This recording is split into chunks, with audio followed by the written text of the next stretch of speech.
What's up, YouTube? Boy, back once again with another sport topic, and today we're gonna talk some football, Houston Texans football. Today we're gonna talk about the receiver room and how special this receiver core really can be for the Houston Texans this season. We're gonna talk about it, we're gonna break it down. But like I tell you before, if you're liking the content, make sure you liking the channel. Make sure you're watching all the videos, you comment all the videos, you liking all the videos, you sharing all the videos on all social media platforms, Instagram, Twitter, Facebook, TikTok, Snapchat, any type of social media platform you use. Make sure you share them same social media platforms. Also, follow me on social media as well. The link in the description below. We're trying to get this channel growing and growing for this brand new season. And I can't do that without y'all help. So you know what that means? It means I need y'all to do your part. That means I need you to tell a friend, to tell a friend, to tell a friend so they could tell a friend, so they could tell another friend, so they could tell a friend, and put them on game with this channel. Really, really appreciate that. Now, let's talk about it. So the Houston Texans actually have a lot of receivers. When I mean a lot of receivers, a lot of receivers. This is easily the most talented receiving core from top to bottom that I think this Houston Texans franchise has ever had. Now, have we been more top heavy with more, the best two players when we had talking about seasons with Andre and Hop, and also with Hop and Fuller? Yes, and I believe that the most talented receiver core to this date would have been the 2019 season when you had Hopkins, you had Fuller, you had Kenny Stills, you had Kiki QT. I think that that's probably the most talented and the deepest wide receiver core we had, and we seen what happened with that. This, I feel like, from top to bottom, from receiver number 1 to receiver 5, and also potentially receiver 6, this is actually a legitimate receiver core. And actually, I think, again, from top to bottom, we ain't just talking about number 1 and 2. We're talking about every single receiver in this room. I think that you could probably stack up this receiving core against a lot of other NFL receiving cores. And I feel like, again, from top to bottom, from receiver 1 all the way down to receiver 5 and 6, that this is possibly one of the best receiving cores in the entire NFL, talking about top 5, because there's a lot of receivers, and that's kind of the reason why somebody like Metchie last week ended up getting traded before the last preseason game. I kind of thought that he wasn't going to make the team. I thought it was kind of hard pressed for Metchie to make the team. Shout out to everybody in the Discord because they know exactly what I'm talking about. That I kind of find it hard pressed for Metchie actually to make the team because of how deep this receiving room was. Like, it was a loaded receiver room. Kind of feel the same way with the running backs as far as DP's concerned, as far as him making the team as a running back, because they're like, that room is more crowded than it's ever been, especially under Nick Caserio and also D'Amico Ryans. So this is a very deep receiving room, and I didn't really see how really what Metchie felt and fit in the room, because the production that he was showing on the field just wasn't matching up with the guys you already had. You already got Nico Collins, and we know exactly what Nico Collins is. Nico Collins just made the top 100. I think he was number 32. Nico Collins is a top 10 receiver. In my personal opinion, I think he's a top 5 receiver. I think he's 5th of all the receivers. I have Nico Collins as the 5th best receiver in the league. I have Jed as 1.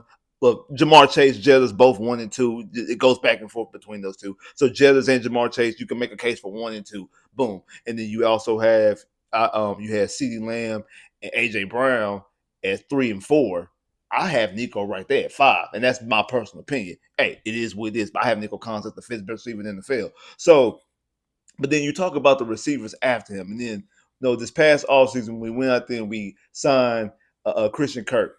I said that when we made the move, we traded for him, rather, when we made the trade for Christian Kirk, that he was going to be a debt piece. He was an insurance policy because of what we did last year, bringing in Stephon Diggs, and both Stephon Diggs and Tank Dell both getting hurt, having season-ending injuries. I mean, Nico was hurt as well, but both of those guys had season-ending injuries, and Nico and not Nico, but and Tank and Stephon Diggs both having season-ending injuries and weren't able to play in the playoffs.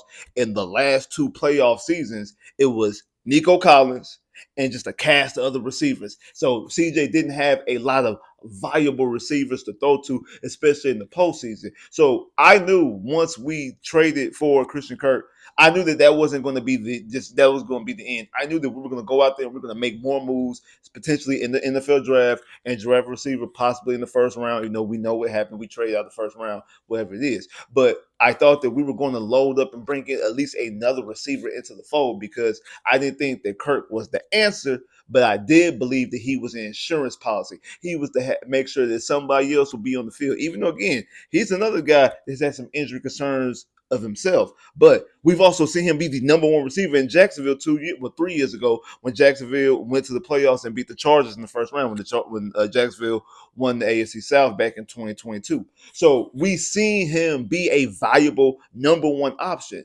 Now he's coming in Houston. You have Nico Collins, who I believe is a top 5 receiver opposite him. He doesn't have to be the number one option. He's a guy kind of like what I thought was Stephon Diggs, a guy to be in that slot to do all that dirty, grimy, cleaner work to get those guaranteed yards. When CJ needs to dump the ball and look around, because when Diggs went down last year, people don't really talk about, because we talk about all about the offensive line, the Bobby Slowick's offense and things like that. But a very big part of the way that offense and got funky towards the end of the season, and also why CJ looked the way he looked, was because he didn't have an insurance policy. He didn't have a security blanket in that slot with Stephon Diggs. Stephon Diggs, when you looked at it last year, Stephon Diggs was a guaranteed catch, a guaranteed 5 to 7 yards every time CJ Stroud looked his way. He threw the ball up, and Stephon Diggs in the slot was able to bring it down and come down with it. And that's something that we needed. That's something else that we needed. We needed a better insurance policy out of that. Kind of the reason why, again, didn't think that Metchie was going to make the team, because Metchie wasn't able to be that insurance policy for him last year. Again, Metchie had ample opportunity last 2 seasons, but specifically last year, once went down, once Stephon Diggs went down, and he wasn't able to do much with it outside of that game against the Lions, where he scored his only career touchdown. So I do think that that's what Kirk brings to the table. I believe he's a guy who's going to be able to do that cleanup work, that grimy catch a 4 yards here, 5 yards here, 7 yards here, first down here, third down conversion here, things like that in the red zone, able to be a. Because again, when you watch some of the tape that's come out of the training camp, he was saucing boys up in that slot. Like, he was saucing up the line, because he's going up against linebackers and nickel corners and things like that. He was out there saucing them boys up. So I can definitely see him doing that productively, game in and game out, and giving CJ somebody else that he can dump the football to, and not just have to look for 12 for a big play. So that's what Kirk really is going to bring to the table, and what he really is going to have this offense that help elevate this offense. And again, something that, to be honest, throughout the Texans' entire history, we never really had just a true slot like that. I mean, I guess, like I said, when we had Kenny Stills and we had Hop and we had Fuller, and again, you had Fuller mostly on the outside. Hop played in the inside, and they moved the Hop around the slot as well. They mostly used Kenny Steele in that slot position. So again, that's why I think that probably was the 2019 season rather, was probably the Texans' best full receiving core, because you had those 3 guys, and then you also had Kiki as well. But you bring in, like I said, somebody like Kirk, and to be in that position, I think that is a great position. Now we go to the draft, second pick in the second round, we draft Higgins, Jalen Higgins, and then we also turn around the third round, draft his college teammate No, and we bring them into the fold. So you got those 2 rookies who, again, as far as a talent standpoint, some people were surprised that Noel was still there at pick 79, if I'm not mistaken. I mean, we weren't surprised about Higgins being there in the second round, even though some people did have Higgins and have a first round grade on Higgins. We were kind of surprised that Noel was going to be there at 79. And I feel like that's the reason why I don't think the Texans intentionally was going into that draft like, hey, we drafted Higgins and we drafted Noel. Even after they draft Higgins, I don't feel like they went into like, hey, we're going to draft Noel. But when Noel was still there, when we got into the 70s and they seen that Noel was still there, I think Nick Caserio was like, hey, let's go ahead and let's revamp, and let's make sure that this receiving room has a lot of players. And again, have a lot of players like drafting in Higgins and also bringing in Noel. Let's bring Noel into the fold as well. So I feel like that's how that kind of went about. And they made sure that this receiving room was going to be a receiving room that have a lot of talent.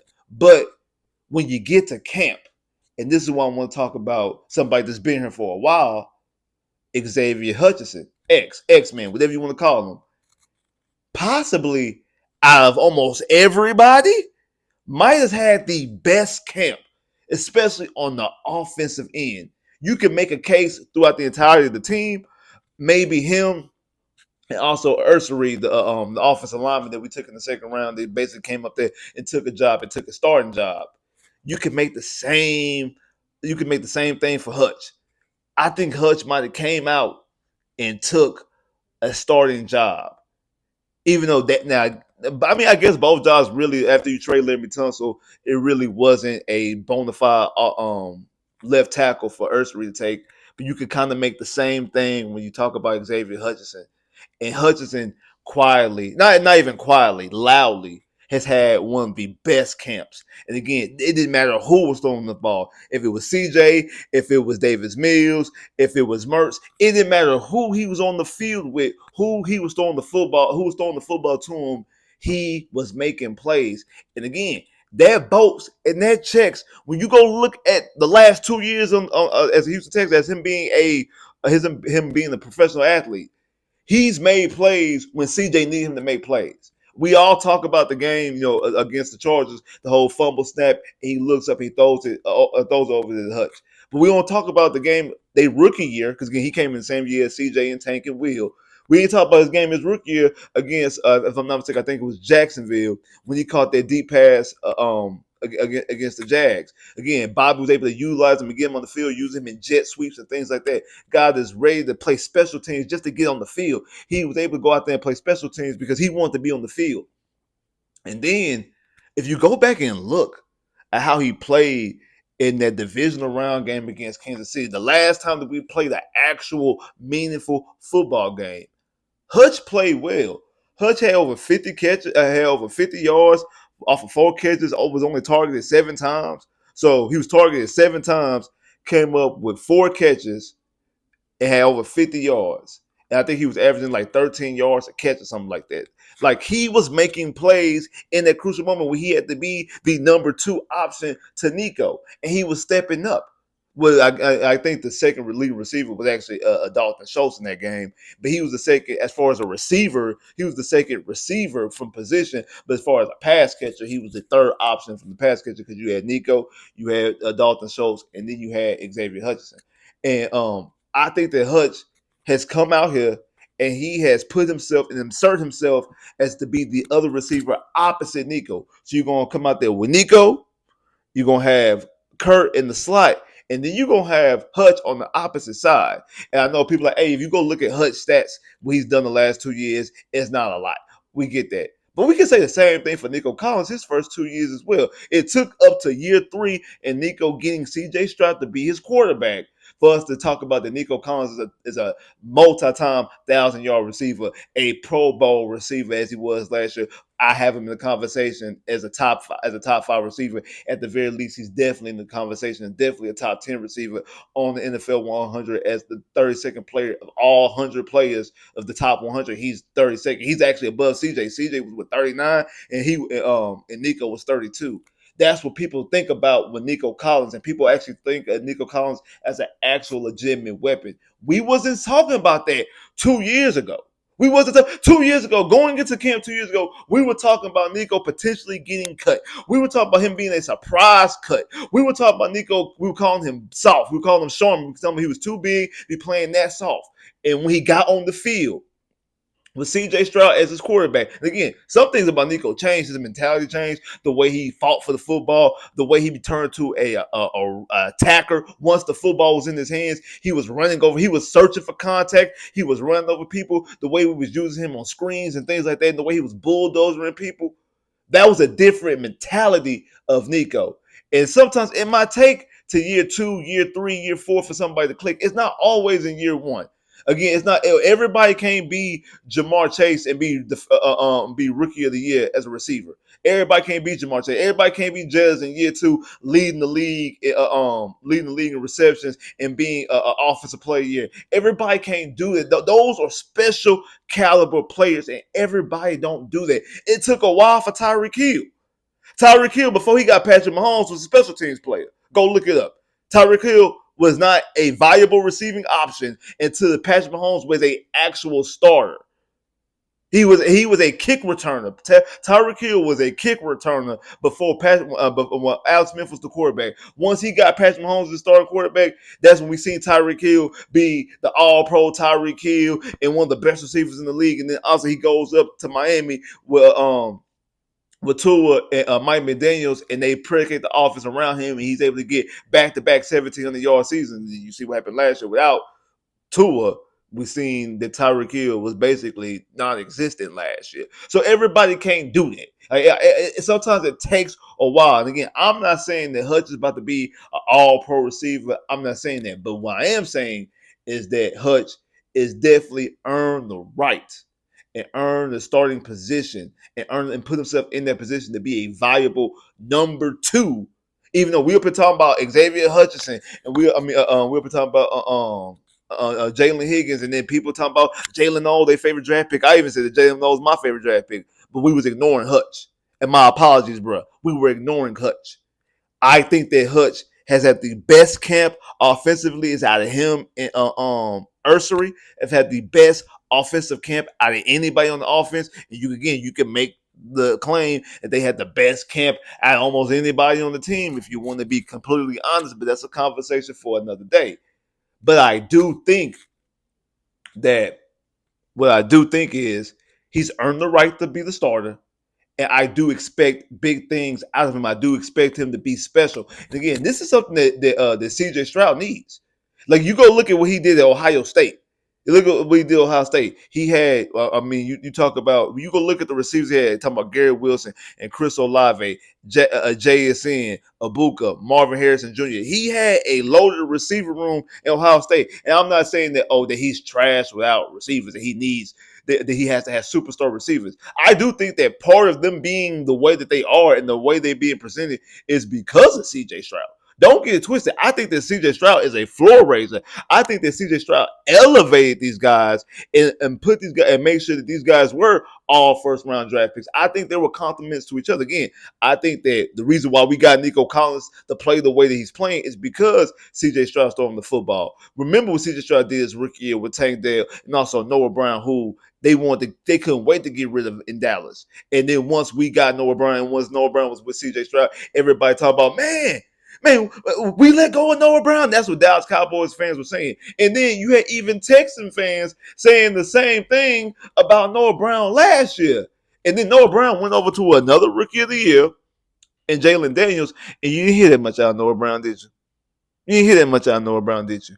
Do you think that them in Washington feel the same way about Noah Brown that Texan fans felt last year? No, because it wasn't Noah Brown.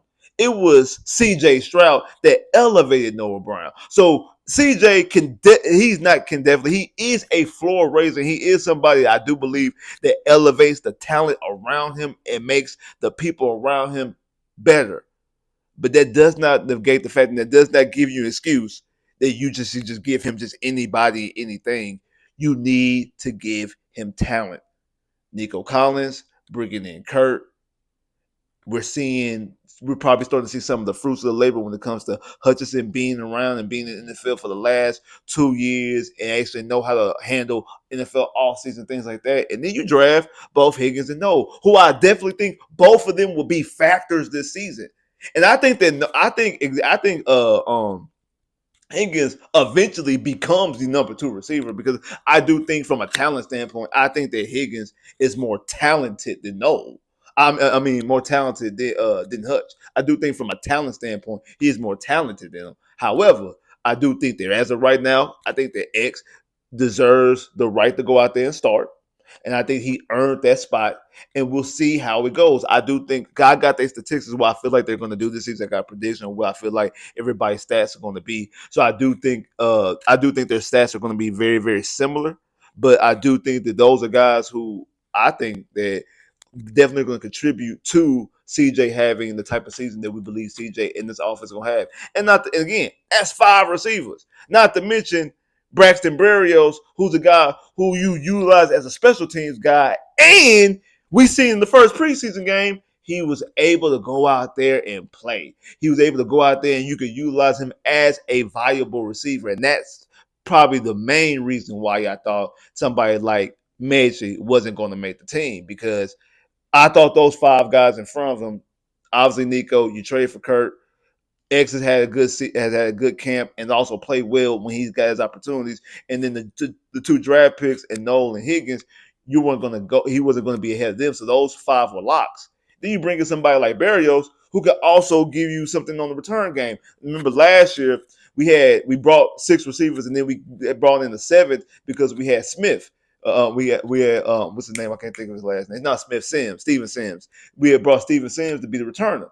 And then midway through the season, because we needed that roster spot, we cut him because he wasn't giving us anything. Like he wasn't being extremely dynamic on the punt return. But we end up getting rid of him because he wasn't giving us anything special dynamic that we thought we were going to get, like we got in that Baltimore Ravens playoff game. We wasn't getting that week in and week out, so it didn't make sense to keep him on the roster, and we needed to make that roster spot, so we got let him go because he was on the Ravens. And when the Ravens came to Houston later on in the season, he was a Raven. He wasn't even a Texan no more. You don't have to do that this year because you have Braxton Berrios, who is a guy you could use as a returner. He's a guy who's been a Pro Bowler. If I'm not mistaken, I think he's been an All Pro as a returner. If I'm not mistaken, I think he's been an All Pro as a returner, and you can also utilize him as a receiving threat. So, what does Metchie bring to the table? Nothing. He does. He doesn't bring. He's not special enough as a receiver, and he doesn't bring anything on special teams because at least X does something on special teams as well. So he doesn't do anything on special teams. He's not special receiver. It was very hard pressed for him to make the team. And I said it several times that I didn't think he was going to get cut. I did think they're going to possibly try to find a trade partner for him, which they did. And it looks like that he might even have a spot, like the third spot over there in Philly. And shout out to him that he's able to do something over there in Philly. But it was just too hard for him to crack this lineup with these receivers because these receivers, I feel like with the talent that we have at the receiving threat, I think that these guys are going to be able to go out there in four receiving sets quite often. It's not just, I think they're going to come out there in four receiver sets quite often. And I'm looking at the season. We're talking about Nico being a all-pro type of receiver. I think Nico gives you 1,300 yards, 11 touchdowns. I think Kirk right behind him with 800 yards and 5 touchdowns. I think X is right behind him with 750 and 5 touchdowns. Then you got Higgins with 700 yards and 5 touchdowns. And I give Noel 500 yards and 4 touchdowns. That right there, it don't sound like a lot. That right there puts CJ already at 4,050 yards and 30 touchdowns. Just off of those off of those 5 people I just named. Nico having 1,300 yards and 11 touchdowns. Kirk having 800 yards and 5 touchdowns. I mean, Kirk's been a 1,000-yard receiver before. X having 750 and 5 touchdowns. Higgins having 705 touchdowns. And Noel having 504 touchdowns. That puts CJ at 4,050 and 30 touchdowns. We're not counting him throwing to the tight ends, him throwing to the running backs because you got Woody Marks, you're gonna have Mixon, you even have Chubb that you could dump the ball off to. You talking about Schultz, you talking about Stover, anybody else that they might bring in. Just Dory might even get some, because Dory got a touchdown last year. So there's other people who CJ can throw the football to and throw the football to outside of the receiving that possibly would get. I think CJ will probably roughly have around 45, anywhere between 45 to 4,700 yards, anywhere between 30 to 35 touchdowns. I just gave you 4,000 yards and 30 touchdowns just off those people, not even named the tight ends or the running backs, and that's going to get you cheaply roughly around 5 to 700 yards, just give or take, just the combination of like I say, Dalton Schultz, a Woody Marks, a Dare, a Joe Mixon, K Stover. K Stover got a touchdown last year too. So the collection of those guys to get you 500 yards and 5 touchdowns is not something out of the ordinary. That's very ordinary to get something of that magnitude just from those guys right there. And that right there puts CJ over 4,500 yards and 35 touchdowns.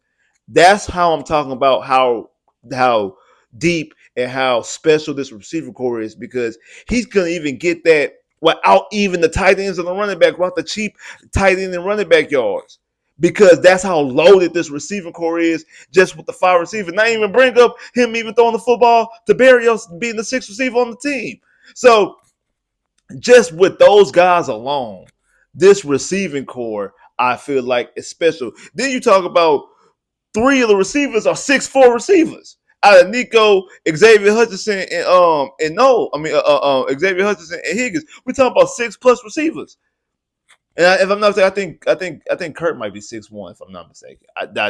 I might be wrong, but I know Nico and X and Higgins are like 6'3", 6'4" receivers. We are talking about in the red zone, some big trees for CJ to throw the football to, and he ain't got to look towards the tight end. We are talking about mismatch upon mismatch upon mismatch upon mismatch against other DBs.